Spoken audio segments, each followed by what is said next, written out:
당신의 유니크한 취향을 찾아서. 안녕하세요, 글쓰는 노동자입니다. 되게 또 오랜만에 영상으로 인사를 드리게 됐는데요. 지난주에는 제가 목에 문제가 생겨서 목소리가 나오지 않는 바람에, 그리고 사실 지금도 목소리가 100%는 아니라서 조금 불안불안한 상태로 영상을 지금 촬영하고 있습니다.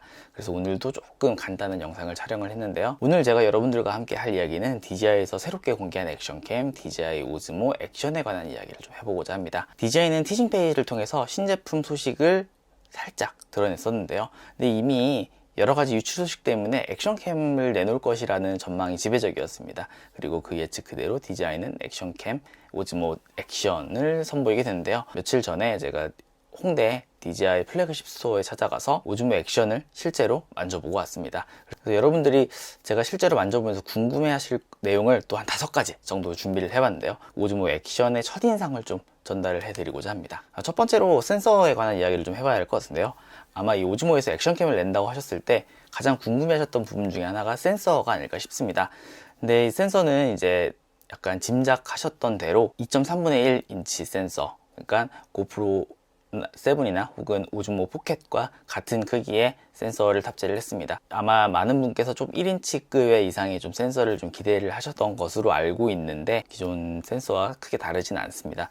두 번째는 이제 실제 촬영에 관한 이야기를 좀 해봐야 될 텐데요. 기존 액션캠과 다르게 오즈모 액션의 장점은 전문가를 위한 다양한 기능을 지원한다는 점입니다. 그 오즈모 포켓에서 찾아볼 수 있었던 시네라이크 모드, 픽처 프로파일을 지원하면서 후보 정할 때 이제 관용도를 조금 더 확보할 수가 있게 됐고요. 수동 모드, 완전 수동 모드를 지원하기 때문에 일반 액션캠보다는 조금 더 세밀한 설정을 할 수 있게 됐습니다. 그 스팟 측정까지 지원하고 있어요. 그래서 4K 60프레임까지 촬영을 지원하고요. 특이할 만한 점으로는 4K 30프레임까지 HDR 촬영을 지원한다는 점입니다. HDR 촬영을 지원함으로써 일반 촬영보다는 약 한 3스톱 정도 그 다이나믹 레인지를 확보했다고 하더라고요. 슬로우 모션 기능이 조금 강화돼서 1080에 240프레임 8배속까지 지원하게 됐습니다. 그리고 이외에 세 번째는 제품의 디자인 그리고 편의성에 대한 이야기를 좀 해볼 수 있을 것 같아요.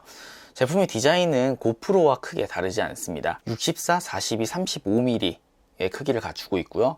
124g 정도를 일반 스마트폰 정도의 무게를 갖추고 있습니다. 고프로와 크게 다르지 않다고 할 수 있는데요. 특이할 만한 점은 이제 뒷면에 2.25인치 터치 디스플레이, 그리고 전면의 절반 정도를 1.4인치 디스플레이가 차지하고 있다는 점입니다. 이 디스플레이는 터치는 지원하지 않습니다만은 대략적인 정보를 표시를 할 수 있고, 그리고 이 촬영하는 날을 볼 수 있다는 점이에요. 듀얼 디스플레이를 활용을 하게 됐다는 거죠. 이 1.4인치 디스플레이는 이 보이는 나의 모습을 세심하게 확인하기는 조금 어려운 게 사실입니다. 하지만 내가 어떤 이 구도상에 어디에 위치해 있고 어떤 풍경을 잡고 있는지 이 전체적인 간격과 이제 구도 정도를 확인할 수 있는 데는 많은 도움이 된다고 생각을 하고요. 실제로 촬영을 하면서도 굉장히 많은 도움이 됐습니다. 이 전면 디스플레이는 설정에 따라서 모든 화면이 보이게 할 수도 있고요. 아니면 이 가운데 부분만 딱 잘라서 생략되는 모드로 쓸 수 있습니다. 오즈모 포켓을 써보셨다면 아마 좀 쉽게 이해하실 수 있으리라 생각합니다. 기본적으로 3가지의 버튼이 있습니다. UI는 굉장히 확정된 그리고 오랜 학습을 거친 UI이기 때문에 이걸 마음대로 바꾸기 좀 쉽지 않았을 거예요. 상단에는 전원, 그리고 짧게 누르면 디스플레이가 꺼지는 슬립 모드, 또 하나는 촬영할 수 있는 버튼이 있습니다. 물론 이 촬영할 수 있는 버튼을 길게 누르면 전원이 꺼진 상태에서도 바로 전원이 켜지고, 그리고 촬영까지 진행되는 것을 확인할 수가 있습니다. 그리고 옆면에는 QS 버튼이 있습니다. 그래서 이 QS 버튼은 쉽게 말해서 모드를 바꾸는 버튼이에요. 사진, 동영상, 슬로우 모션 이런 모드를 바꿀 수 있는 것에서 이제 자기가 원하는 기능, 원하는 모드를 사전에 설정을 해놓을 수가 있습니다. 이렇게 프리셋을 5개까지 저장을 할 수가 있는데요. 이 프리셋도 바로바로 불러올 수가 있습니다. 뒷면 화면과 전면 화면을 이렇게 전환할 수 있는 것도 이 QS 버튼을 길게 누르면 전환할 수가 있어요. 전환은 터치로도 지원을 하는데 2손가락으로 이렇게 탁탁 눌러주면은 이렇게 전면 화면으로 전환하는 모습을 볼 수가 있습니다.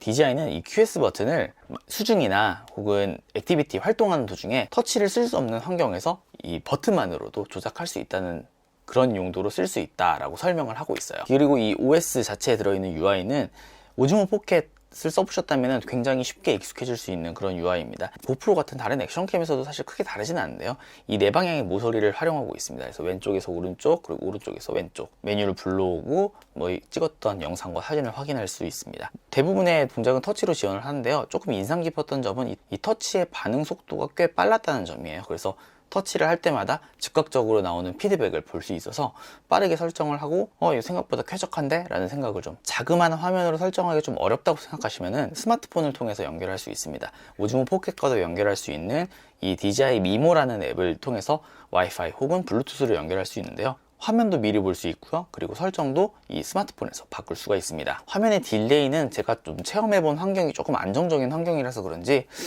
0.5초? 늦어봤자 0.5초 딜레이 정도? 딜레이가 거의 느껴지지 않았던 것 같아요.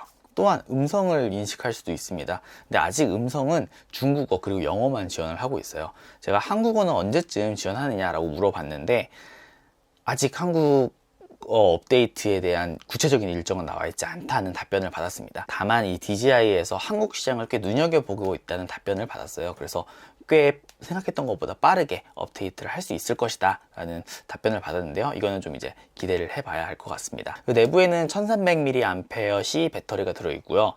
네 번째는 이제 가장 중요한, 이게 오늘 이야기의 화두가 될 수 있는 부분인데요. 바로 이 손떨림 방지에 대한 얘기를 좀 해보고자 합니다. 오즈모 액션에는 DJI에서 내놓은 제품 중에서 가장 처음으로 EIS, 그러니까 소프트웨어 방식으로 손떨림을 보정하는 기능을 담았습니다. DJI는 이것을 이제 락스테디라는 이름으로 붙였는데요. 고프로는 하이퍼스무스라는 이름을 붙였죠. EIS는 필연적으로 이 화각을 조금 잘라먹을 수밖에 없는데요. 실제로 오즈모 액션은 145도 정도의 화각을 갖추고 있는데 이 락스테디를 켜고 끄고에 따라서 뭐 장면마다 조금씩 차이는 있지만 잘라먹는 비율이 조금은 크다라는 좀 생각을 했어요. 그런데 이 결과물은 좀 인상 깊었습니다. 결국 이 소프트웨어 보정 방식은 알고리즘의 차이라고 할 수가 있어요. DJI는 자사의 락스테디가 현존하고 있는 EIS 중에 가장 성능이 뛰어난 EIS다 라고 이렇게 강조를 하고 있는데요.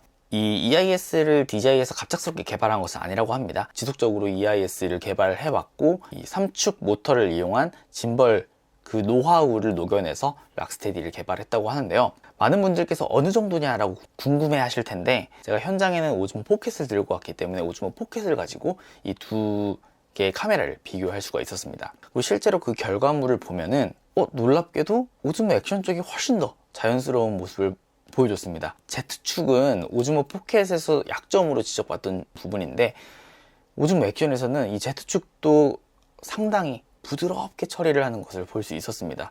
그래도 OIS가 훨씬 더 괜찮겠지라는 생각을 가지고 두 제품을 비교를 해봤는데 그 결과물 차이가 생각보다 EIS가 훨씬 뛰어나서 좀 많이 놀랐어요. 오즈모 포켓 좀 괜히 샀나? 이 생각이 들 정도로 결과물이 상당히 괜찮았습니다. 마지막은 이제 좀 기타를 담았는데요.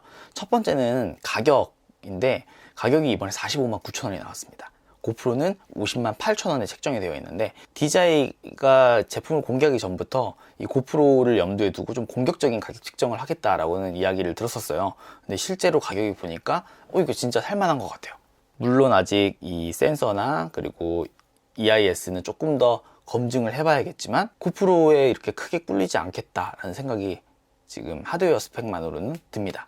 이 액세서리 이야기를 좀 할 수가 있는데요. 아시다시피 오즈모 포켓도 아직 티저 이미지에서 공개했던 액세서리가 전부 공개되지 않은 상태입니다. 분명히 이 오즈모 액션 역시 액세서리가 늦게 나올 거라고 짐작할 수밖에 없는 부분인데요. 하지만 다행인 것은 DJI가 오즈모 액션과 함께 처음으로 공개한 액세서리인 카메라 프레임 키트에는 카메라를 이제 보호할 수 있는 1차적인 프레임과 함께 추가 액세서리를 붙일 수 있는 범용 포트를 지원합니다. 그래서 이 범용 포트를 이용해서 기존에 나와 있는 다른 액세서리와 이제 연결할 수 있는 거죠. 하다못해 이 렌즈를 뺄 수가 있어요. 이 렌즈를 빼고 ND 필터를 바로 이제 연결을 할 수도 있는데 이 아직 ND 필터도 출시하는데 좀 시일이 걸릴 거라는 답변을 받았습니다. 그래서 아마 서드파티가 좀 더 먼저 나오지 않을까 싶은데 이미 있던 프로의 액세서리를 그대로 활용할 수 있다는 점에서 그 액세서리의 가뭄이 오즈모 포켓보다는 조금 덜 하겠다라는 생각이 들었습니다. 짧게 체험을 해봤기 때문에 제가 아주 긴 이야기를 드릴 수는 없을 것 같고요.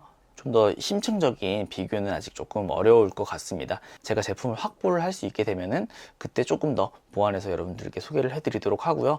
제품에 대해서 지금 제가 바로 검증을 해드릴 수는 없지만 제품에 관해서 제가 대신 물어볼 수는 있습니다. 저는 물어보는 사람이니까요.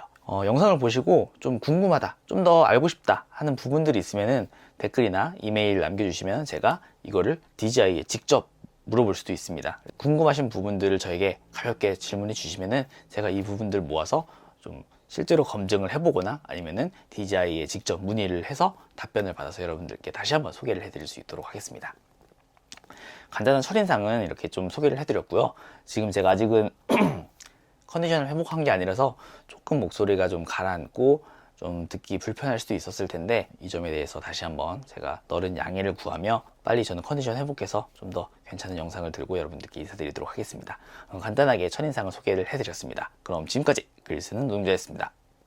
영상을 재밌게 보셨다면 좋아요와 구독 부탁드립니다. 여러분들의 좋아요와 구독은 제가 신선한 아이템을 발굴하고 또 영상을 만들고, 그리고 제가 다양한 곳에 물어봐서 답변을 받아올 수 있는 원동력이 됩니다.